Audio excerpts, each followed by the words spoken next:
दोस्तों, आज हम एक महत्वपूर्ण और सुप्रीम कोर्ट के आदेश के बारे में बात करेंगे और ये है कि जो मुसलमान औरतें हैं वो भी गुजारा भत्ता ले सकती हैं, जो जिसका प्रोविज़न 125 क्रिमिनल प्रोसीजर कोड में है। ये एक केस आया है तेलंगाना हाई कोर्ट का और जिसको सुप्रीम कोर्ट ने सही पाया। इसकी कहानी ये है कि मोहम्मद समद जो पति थे उनका और जो इसके एक बीच में डिस्प्यूट हुआ था। शादी हुई थी इनकी 15/11/2012 को डिस्प्यूट हुआ। वाइफ 9/4/2016 को अपना घर छोड़ के चली गई। तो उसके बाद जो वाइफ थी उसने एफआईआर दर्ज कराई 2017 में और एक क्रिमिनल केस 498A आईपीसी और 406 आईपीसी का दर्ज कराया। ये जो केस है दर्ज कराने के बाद हस्बैंड ने कहा कि भाई इसने केस दर्ज करा दिया, तो उसने तुरंत फुरत जो है इसको तलाक दे दिया, 3 तलाक दे दिया और 15,000 रुपया जो इद्दत की राशि उसने सोची वो इस वाइफ को देने की कोशिश की। उसने इसको मना कर दिया और इसके बजाय वो फैमिली कोर्ट में चली गई और फैमिली कोर्ट में उसने अपना गुजारा भत्ता 125 सीआरपीसी के तहत मांगा। फैमिली कोर्ट ने 20,000 रुपया महीने के गुजारा भत्ता देने का ऑर्डर पास कर दिया। उस ऑर्डर के खिलाफ ये हाई कोर्ट में गए अब्दुल समद और हाई कोर्ट ने फैमिली कोर्ट का ऑर्डर सही माना, परंतु जो गुजारा भत्ता है उसकी राशि को 20,000 से घटा के 10,000 कर दिया। इसके बाद में उस ऑर्डर के भी खिलाफ हाई कोर्ट जो तेलंगाना का था उसके खिलाफ ये सुप्रीम कोर्ट में मोहम्मद अब्दुल समद आ गए और अब जो खंडपीठ थी सुप्रीम कोर्ट में, उस खंडपीठ में जो जस्टिस थी बीवी नागरत्ना और अगस्टीन जॉर्ज मसीह, इन दोनों जजेस ने जो है हाई कोर्ट के ऑर्डर को सही पाया। जो ग्राउंड था हस्बैंड की तरफ से उसका ये था कि जो मुस्लिम women protection of rights on divorce act है 1986 का, जो साहबानो केस के बाद राजीव गांधी सरकार ने पास किया था, उसको नलीफाई करने के लिए जो सुप्रीम कोर्ट का उस वक्त जो साहबानों के पक्ष में मेंटेनेंस के लिए गुजारा भत्ते के लिए आदेश दिया था, तो उसको नलीफाई करने के लिए था। तो जब उन्होंने कहा कि जब ये एक्ट है 1986 का, तो इसको कोई अधिकार नहीं है इस औरत को कि ये क्रिमिनल प्रोसीजर कोड 125 में मेंटेनेंस मांग सके, यानी कि गुजारा भत्ता मांग सके, इसको कोई अधिकार नहीं। तो उसने एक तो ये बात कही कि ये गलत है।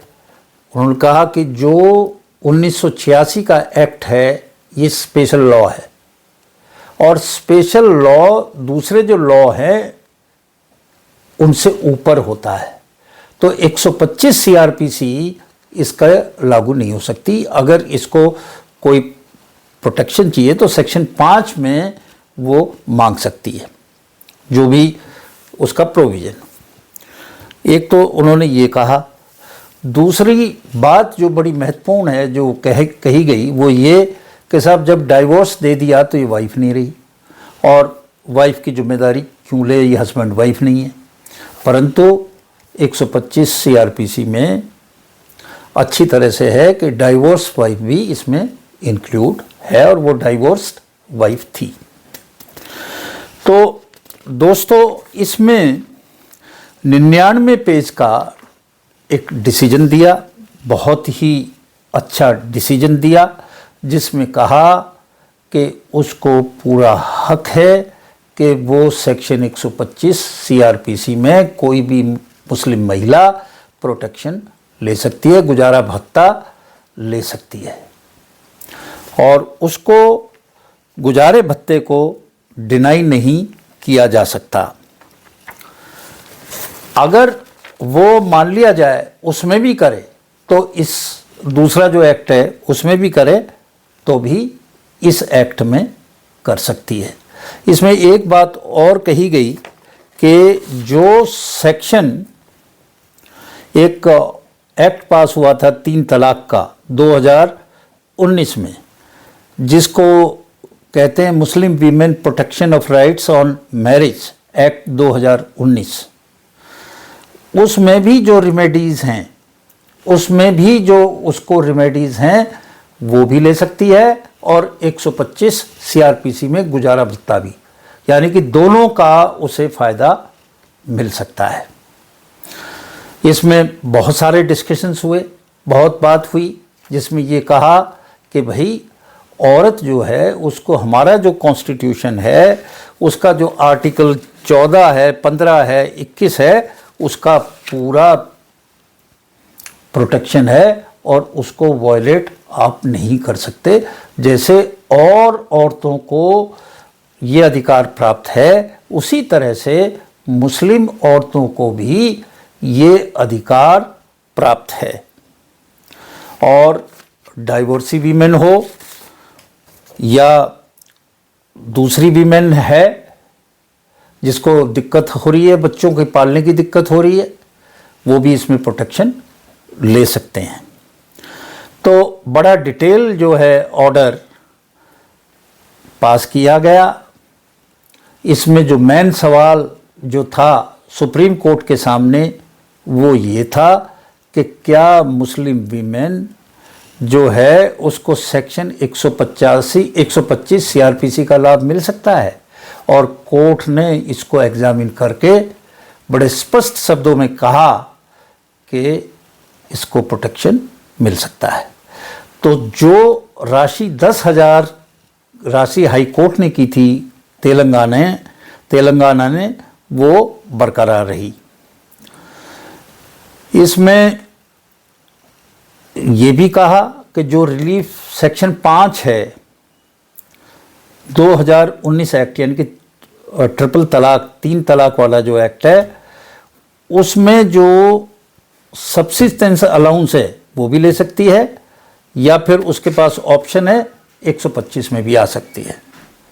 उसको दोनों ऑप्शन उस महिला को अवेलेबल हैं, और बड़ा स्पष्ट आदेश आया है।